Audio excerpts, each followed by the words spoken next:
the Dark Lord has finally graced us with his presence once again. Hola everyone, and welcome to the House of Ippo. Chapter 1326 has finally been given to us by the Lord himself, George Morikawas. So let's talk about this. Before we really dive in, I do want to give you a few reminders. First, Mahjong is one of Keith Dragon's absolute favorite games of all time. And we also have a Dark Lord hiding amongst all of our current characters. Who could it be? You're about to find out. So, chapter 1326, affectionately titled The Dark Lord, opens up with Ippo being absolutely horrified and terrified about the strength of Keith Dragon. And this is something a little bit different and more unique. Mainly because, and I stress as very important, Ippo got to see the god of boxing himself, Ricardo, fight, and while he wasn't necessarily terrified, he did seem kind of impressed. This is just absolutely terrifying to him. So what did Ippo see? Well, we don't really get to know because we move into later on during the day. Kamigawa, Ippo, and Yagi are all standing there kind of having a conversation. Kamigawa says, after training, I need you to go to Shibuya with Yagi-chan. And Ippo is kind of thinking to himself, why do I need to go to Shibuya? And Kamigawa responds with, I think it's extremely inappropriate to play games before a match. But they insist. And he's kind of, got this little disappointed thing going on. And Ippo's going, what? What other game? And Kamigawa says, Mahjong. So for those of you that don't know, you need 4 players to properly play Mahjong, and that's the only thing that I know. That and it uses tile. So let's dive into this and be a little bit crazy. Yagi comes up and says, that was also a condition of him coming to Japan. I'm not going to let him get in the ring without feeling good about it, without having some kind of intuition about who he actually is. And Kamigawa responds with, I'm not going to entertain you. I asked the owner of a Mahjong parlor in Shibuya to arrange the best guests for you. The current top pro and the best of all time. That gives us our 2 players. And Ippo says, well, that's great. No matter how lucky you are, you can't just win Mahjong. Wait a second. Ippo thinks to himself, where is the other player? That's right.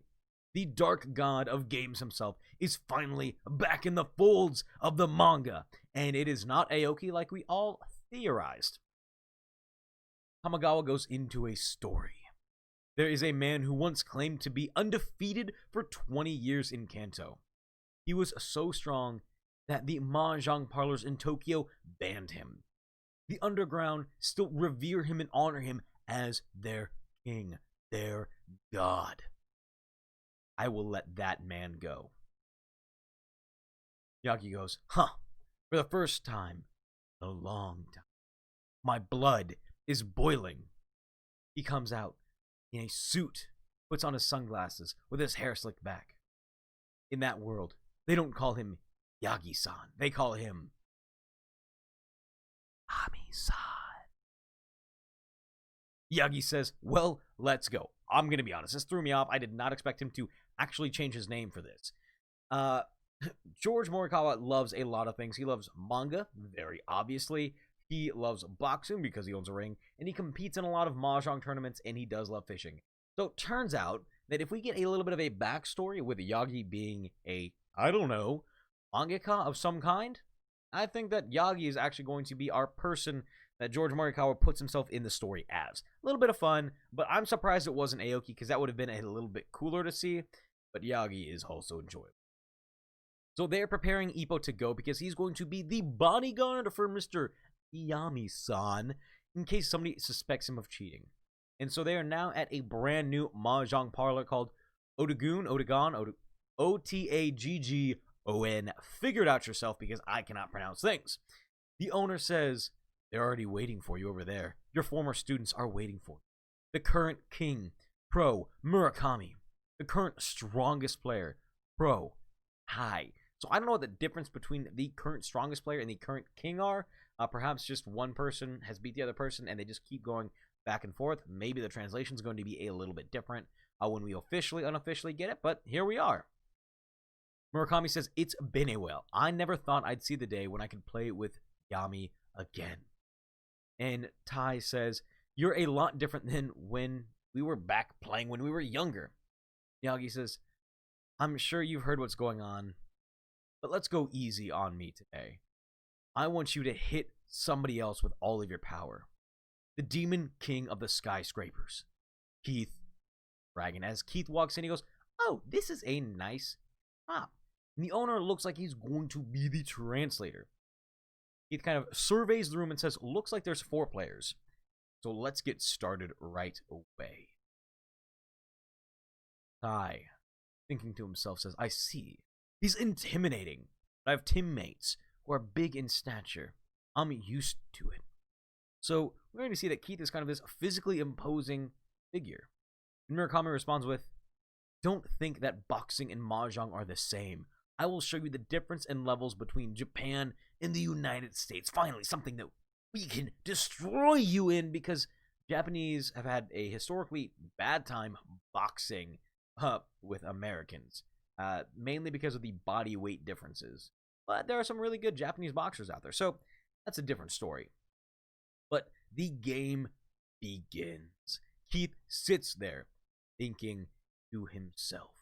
Tai, Murakami are just, again, sitting there thinking about their options for the game. Tai thinks, hurry and cut the deck. I'm not sure what that means. I don't think it's cut the deck, but hurry up and cut. Hopefully somebody in the comments can explain what that is.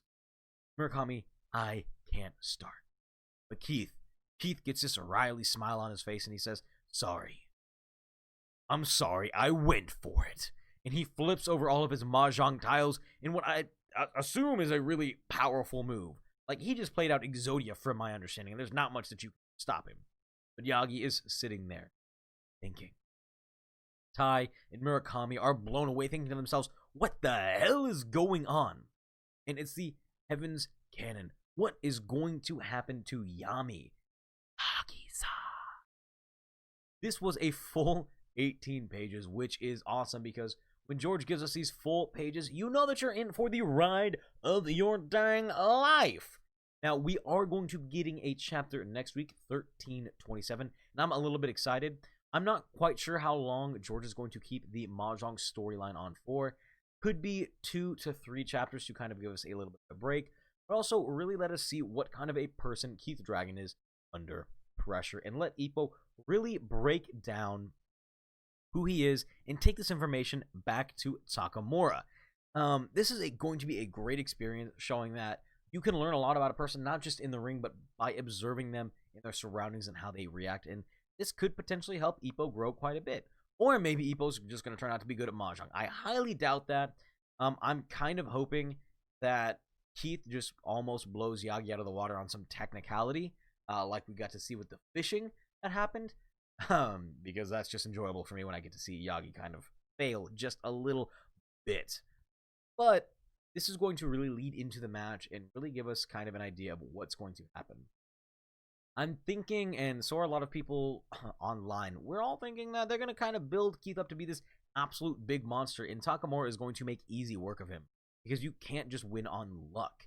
It's got to be something else. Now, if we take a look at what Ippo was observing in the videos, I think it's going to be very similar to what Miyata saw while he was training last chapter with this big right hand swing. Now, that could be the fact that Ippo's terrified by how powerful it is, or he could be absolutely terrified by how just bad the form is for how far he's gotten. Like, he looks and he goes, man, this guy should not be where he's at. I guess it is all luck. And then Takamura's going to come in out of nowhere, clock him with a one punch, kind of like, Saitama, and basically say, luck's not enough to beat me. So let me know what you thought of this chapter down in the comments below. Don't forget to like, share, and subscribe for more Hajime no Ippo related content. And for everyone new and old, welcome and welcome back. It's your boy Lohali, and I will see you next video.